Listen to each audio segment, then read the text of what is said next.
Sanjam kraljestvo brez kralja. Jerca Pavlič.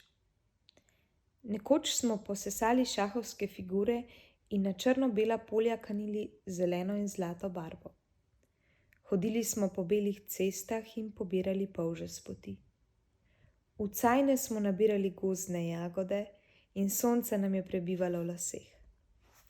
Ob večerih smo se zaprli v temne kote in čakali jutra, v upanju, da še ne bo prišel. Sovražili smo ga prav tako, kot njegove šahovske figure. A nekega jutra so se pojavile nove. Bile so višje kot običajno, imele so brokatna ogrinjala, poškrobljene bluze in pozlate.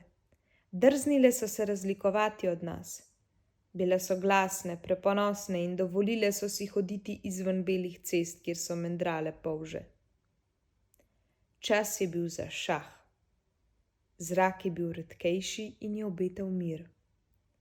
Ležala sem na ščebetajočih tleh in opazovala pravokotnik modrine, ki se je ujel med polvisoko rastlinje. Vse, kar bi me lahko uokvirjalo, je izginilo. Tudi bele ceste ni bilo več.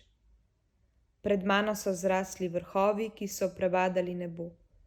Obrnila sem žep predpasnika in iz njega so poletele črne, velike in male črke.